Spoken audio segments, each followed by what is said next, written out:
नमस्कार. मराठी कथा संमेलन सादर करीत आहे साहित्यरत्न लोकशाहीर अण्णाभाऊ साठे लिखित कादंबरी आवडी भाग 3.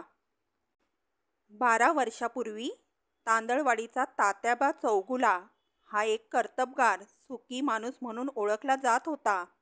खोऱ्यातील सर्व मातब्बर माणसात त्याची गणना होत होती. सरकारात त्याला मान होता. गावात त्याचं नाव होतं. तसाच दराराही होता. सज्जन, करारी, सत्शील माणूस म्हणून लोक तात्याकडं बोट करीत. तात्याचा संसारही सुखी होता.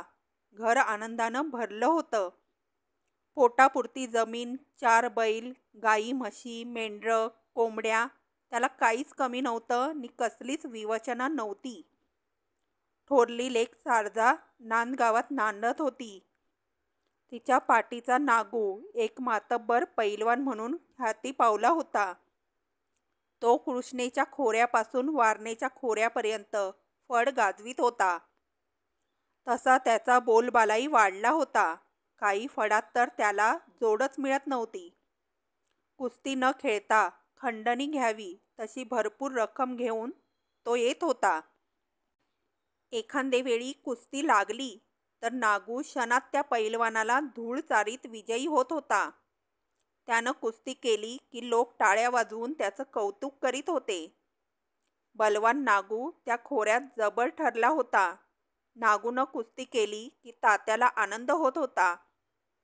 तांदळवाडीला अभिमान वाटत होता. त्याच्या मिरवणुका निघत होत्या. आणि भावानं कुस्ती केली की आवडीचा आनंद गगनात मावत नव्हता. ती हर्षभरीत होऊन आपल्या भावाला नागूला ओवाळीत होती. नागूच्या पाठची आवडी आता 18 वर्षाची झाली होती. तिला पाहणाऱ्याची तटकन दृष्टच लागत होती. तिच्या रंगाला, रूपाला आणि गुणाला गावात जोड नव्हती. ती चौगुल्याची आवडती म्हणून तिचं लाडाचं नाव आवडी नाव ठेवलं होतं. नि आता ती साऱ्या गावची आवडी झाली होती. नाकी डोळी खुडून घ्यावी अशी आवडी चालू लागली की तिच्या टाचेखाली खडा करकन फुटत होता. ती तारुण्यानं मोहरली होती. एखाद्या रानवेलीसारखा आवडीला बहर आला होता. तिच्या गोरल्या गाल्यावरचे हसू कधीच मावळत नव्हते. ती घरात हसली की तात्याला रत्न उधळल्याचा भास होत होता आणि तो सहज म्हणत होता, कुरीनं पैसा पेरीन पण आवडीला साजचाच नवरा शोधीन. तिळभर उन्ह असलेला नवरा मला परवडणार नाही. आवडी लहान होती तेव्हा तात्यानं तिला शाळेत घातली होती.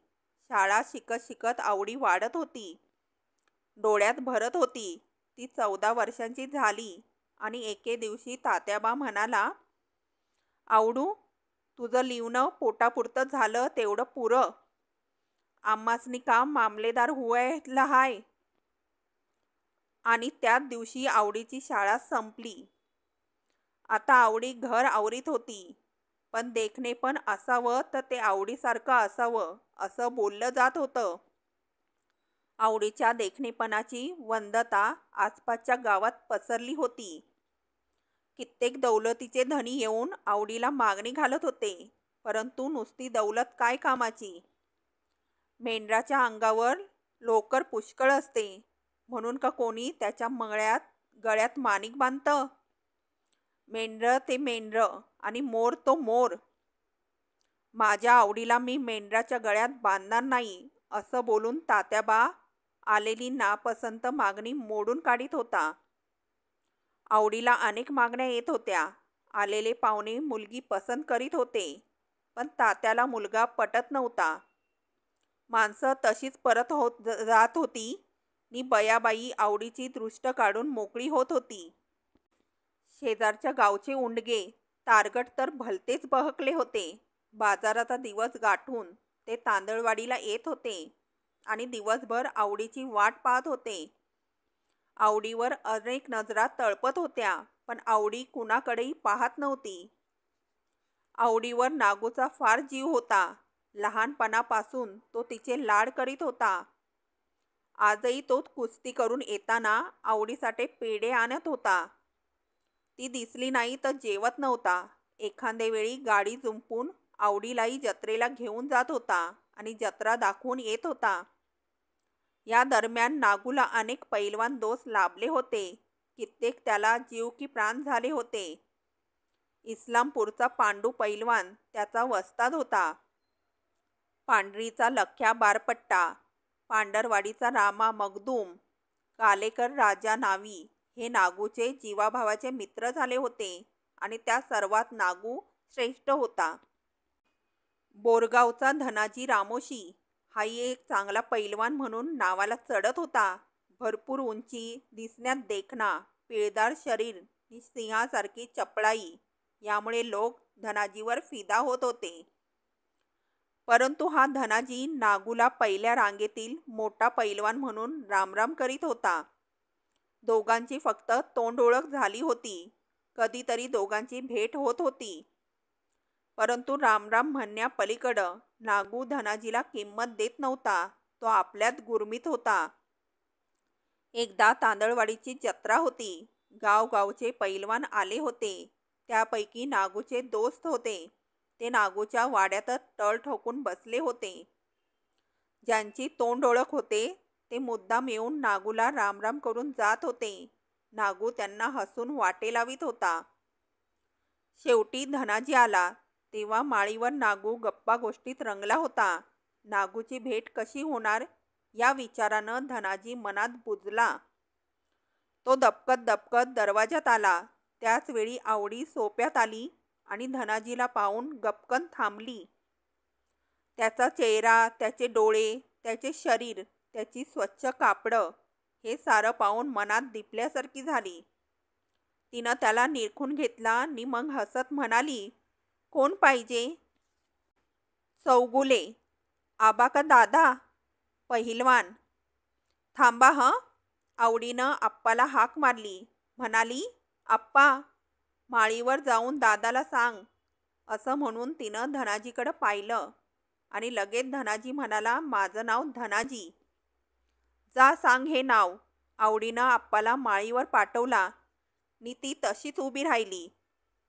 आजपर्यंत तिनं अनेक पैलवान पाहिले होते, परंतु धनाजीचा थाट काही निराळाच होता. ती त्याच्याकडं पुन्हा पुन्हा पाहत होती.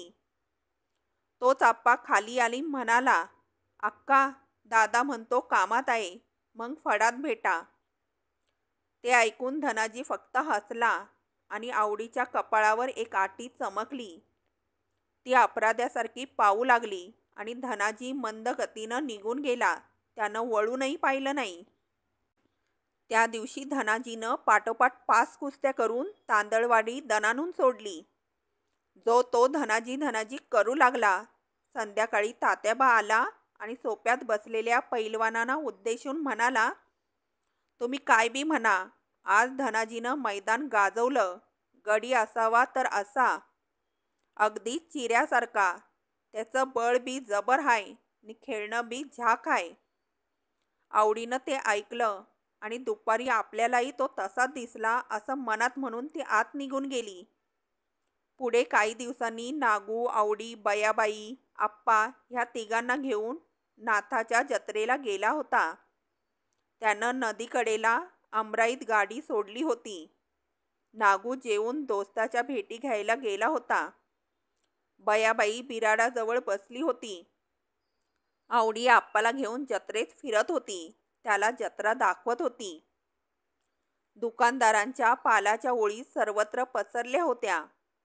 मेवा मिठाईच्या दुकानावर पोराबाळांची झिंबड पडली होती. सिनेमाचा तंबू अजून रिकामाच होता, मात्र सर्कशीच्या तंबूभोवती गर्दी वाढली होती. उंट, हत्ती, खेचरं, वाघ यांना पाहून भोळी माणसं आश्चर्य करीत होती. पलीकडं हॉटेलवाल्याची रांग लागली होती. प्रत्येक दुकानात चुली धूर ओकत होत्या आणि त्या धुरावर स्पेशल चहा कडत होता. चिवडा उडत होता. झणझणीत भजी फस्त होत होती. चहावाल्यांची चलती होती. ते पैसा गोळा करीत फोनोची चावी फिरवीत होते. नवी नवी गाणी वाजवत होते आणि सर्व दुकानात एकाच वेळी अनेक गाणी किंचाळत होती. आवडी आप्पाचा हात धरून सर्कशीच्या तंबूजवळ आली. आप्पाला हत्ती दाखवून पुढं निघाली. चहाच्या दुकानाच्या ओळीतून ती मेव्याच्या पालाकडं पावलं टाकू लागली. आवडीला पाहून बेरकी चहावाले बावरले. त्यांनी लगेच फोनवरची गाणी बदलली आणि एकाच वेळी अनेक इरसाल गाणी वाजू लागली. या गाण्याच्या भयान भडीमारातून आवडी तशीच पुढं गेली. एका दुकानात आप्पाला खाऊ घेऊन ती मागं फिरली आणि त्याच वेळी धनाजी समोरून आला. त्याला पाहून ती खुदकन हसली, मग उगीचच लाजली नि जागीच खिळून गेली. कोण कोण आलं आहे? धनाजीनं विचारलं आणि आवडी भारावली. गालावरचं गोड हसू तोंडाला पदर लावून मान तिरपी करून दडवीत खाली पाहत म्हणाली, मी, दादा, आई आणि आप्पा. दादा कुठे गेले? धनाजीनं सहज विचारलं. जत्रेत. आवडीनं पदराचा शेवट दातात धरून उत्तर दिले. गाडी कुठं सोडली? त्या अमराईत. बरं जा, तुम्हाला उशीर होईल, असं म्हणून धनाजी पुढं गेला. लाजऱ्या आवडीला मग बरं वाटलं. निश्वास टाकून ती अमराईकडं निघाली. एकदाही वळून पाहण्याची तिला हिंमत झाली नाही. ती त्याच्या रूपाचा, डोळ्यांचा आणि हसऱ्या स्वभावाचा विचार करू लागली. नि त्यात आपले स्वतःचे रूप, डोळे, हसरा स्वभाव हे सारं पार विसरून गेली. धनाजीची निर्मळ नजर, निर्मळ हसणं, अदबीनं बोलणं यानं आवडीचं मन भारावलं होतं. ती धनाजीचा विचार करीत तळावर आली तेव्हा नागू येऊन बसला होता. तो म्हणाला, लवकर नाही का यायचं? उशीर केलास. आम्हाला भेटला. तो कोण ग अक्का?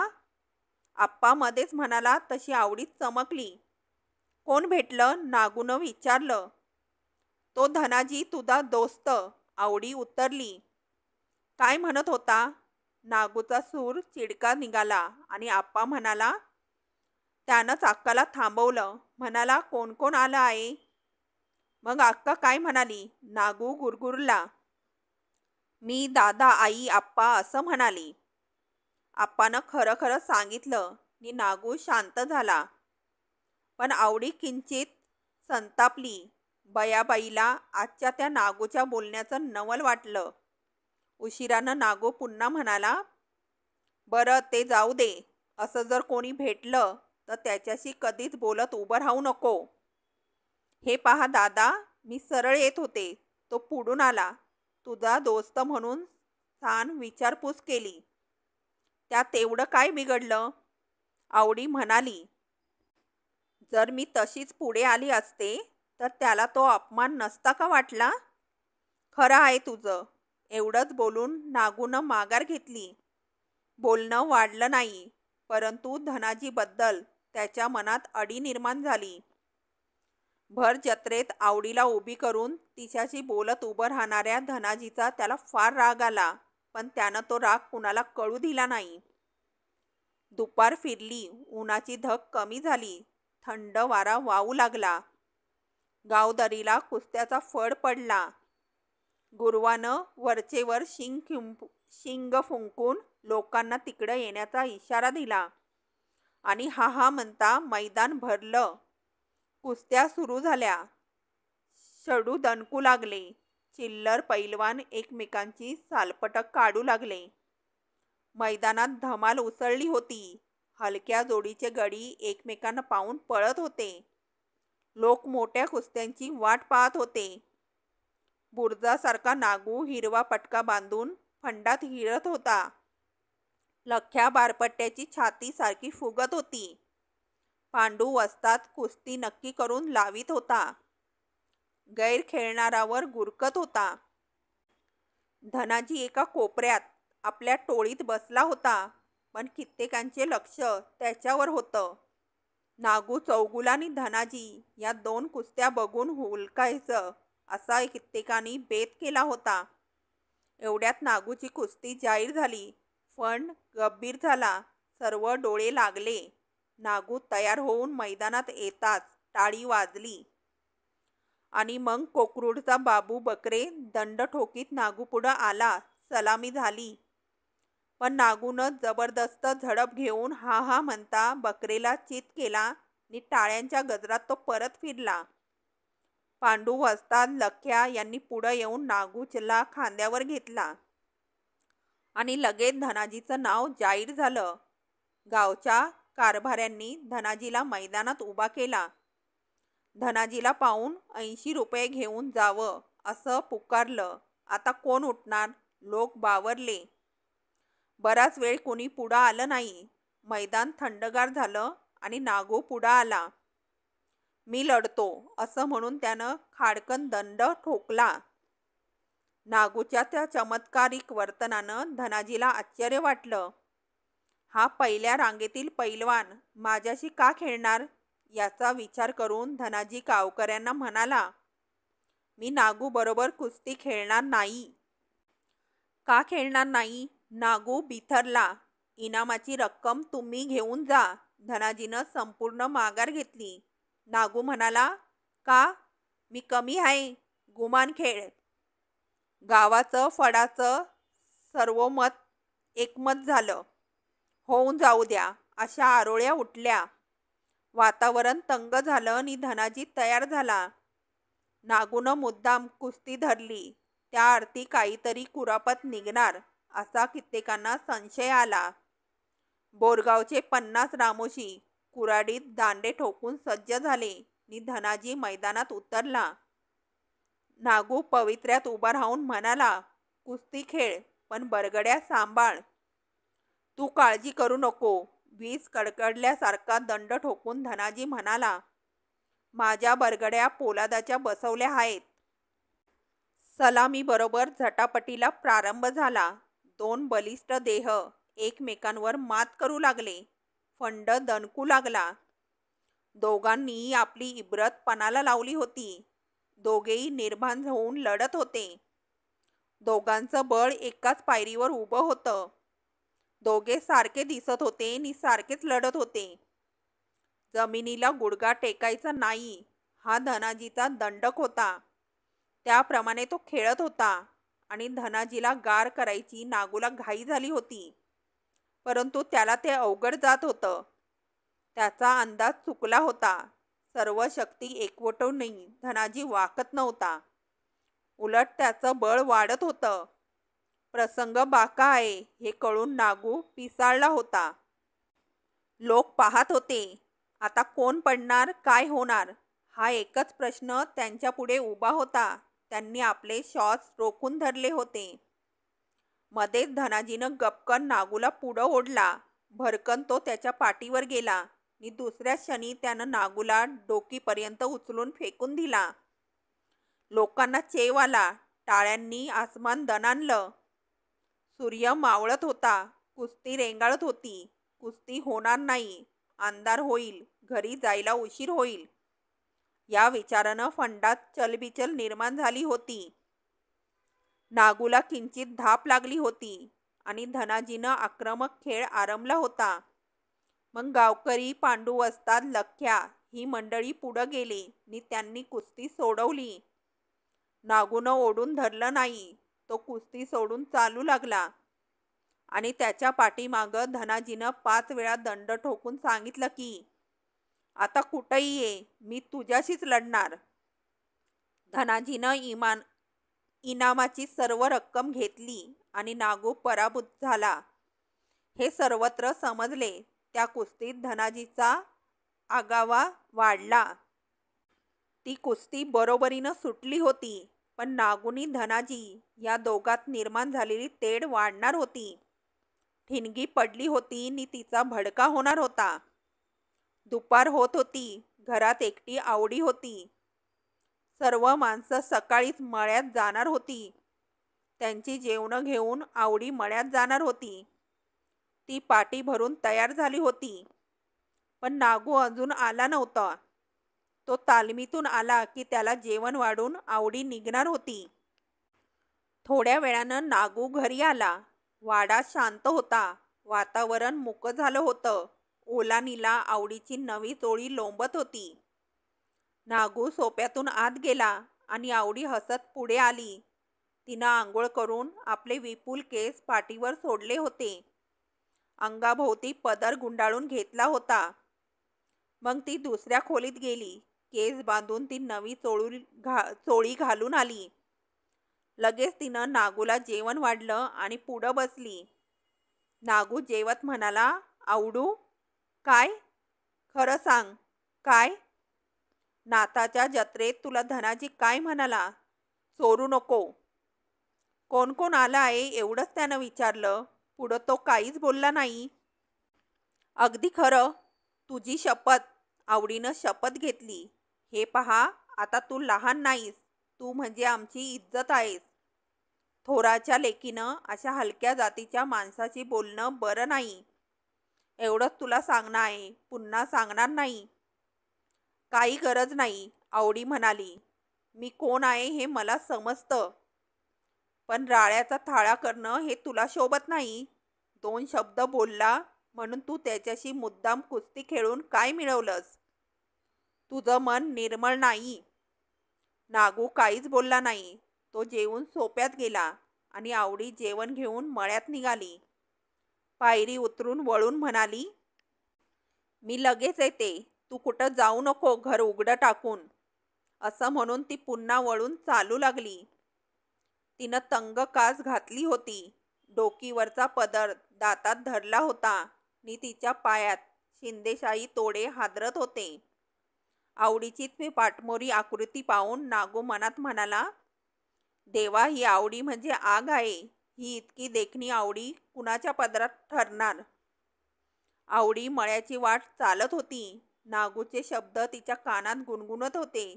ती म्हणत होती, नागू बळानं मोठा आहे, पण मनानं दुबळा आहे. दुबळ्या मनाची माणसं वाईट असतात. धनाजी बोलला, पण काय बोलला? काहीच बोलला नाही.